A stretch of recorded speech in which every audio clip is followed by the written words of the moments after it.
snack. Me and you gonna have a little chat about books.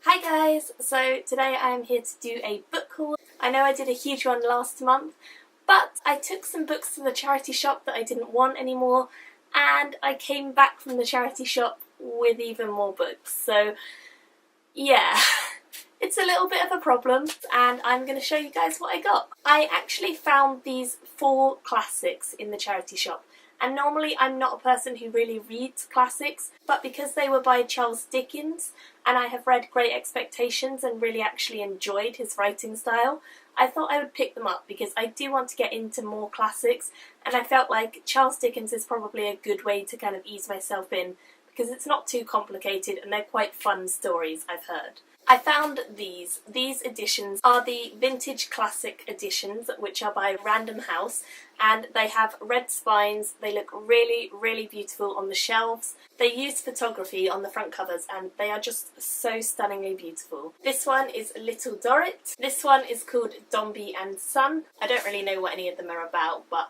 I'm definitely interested in them because my mum really likes Dickens and said that it was worth reading his work, so why not? And the cover of this one, I mean, it is so beautiful. I can't get over it. David Copperfield, again, this one's so beautiful. And Martin Chuzzlewit, which is the last one that I found. See how beautiful they all look? It's so pretty, and there's not a mark on any of them. It looks as if they've never been read, so why they were in the charity shop, I have no idea, but they're so beautiful, and I'm definitely excited to potentially start collecting the vintage red spine editions because they are really, really pretty. And I do have Brave New World by Aldous Huxley, which is also in this edition, so together on the shelf they all look very pretty. Please do let me know if you are a classics fan and you have read any of these 4 books, what you thought of them, because I don't really know what to begin with. I just know that I do like his writing style, and hopefully I will like some of these books at least, if not all of them. So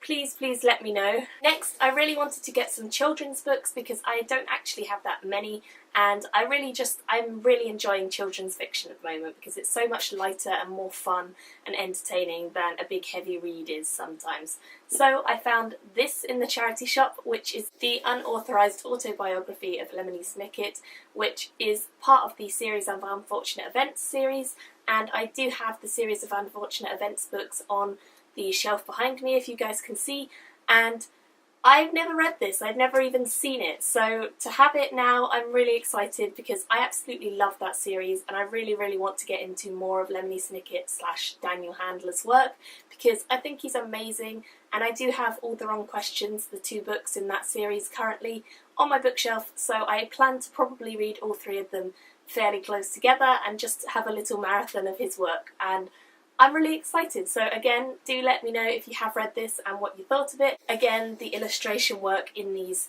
is by Brett Helquest and it's amazing. I am in love with his style of illustration. I think they're so pretty. It seems like it's got pictures and photographs and stuff like that inside, which is really cool. I'm just really excited for this. So yeah, definitely exciting stuff. Oh, I forgot to mention, because I got all of these in the charity shop, I got them all for £2 or less, which is pretty good. I then got Across the Nightingale Floor, which is by Leanne Hearn, and this is book number 1 in a series, I believe, Tales of the Atori series.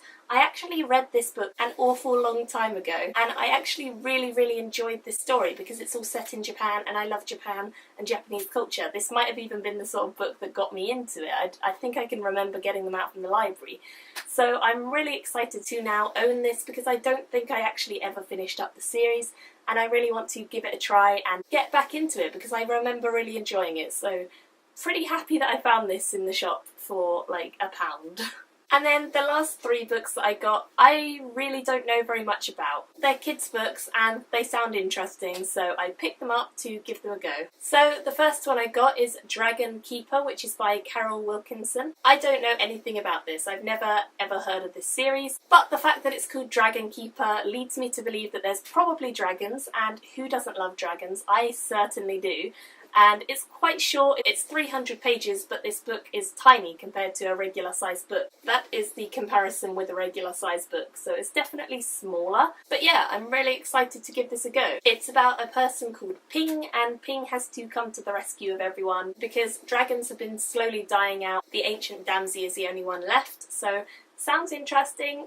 I always love stories that have dragons, so I hope that I'm going to really enjoy this, and I believe that there is also a second one because there's a little picture on the back of a second one, so definitely I will be looking forward to picking that up if this one goes well. And the thing I love about children's fiction is that it's so fast to get through. You feel like you're on a roller coaster ride every time you read a children's story, I think, and I'm looking forward to this. Next I have The Cup of the World by John Dickinson. This is another children's fiction, and this one's actually a medieval fantasy, which I haven't really read too much medieval based stuff.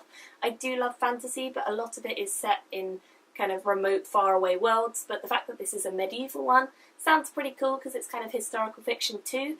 And it's all about a girl who basically she trusts this man who she has only ever met in a dream, and he seems very powerful. He can see her and he basically can do what he likes and pass where no man should be able to pass, and it sounds really interesting. The illustration on the front of this and the front cover I actually really love. I think it's very beautiful, and yeah, I'm really excited for these because I feel like children's fiction is something I really need to get more into, and I definitely think that with these I will be able to do that. So again, please let me know if you have read this or any of the others, because I don't really know very much about them. I kind of just picked them up on a whim. Next I have The Cry of the Icemark by Stuart Hill. This is another children's fantasy, and this one is all about a young girl called Therian. Her father dies in battle and she's 14 and she becomes the Queen of Icemark, and she basically has to unite the kingdom and battle against some foes. And again, this cover's really pretty and just very enchanting, so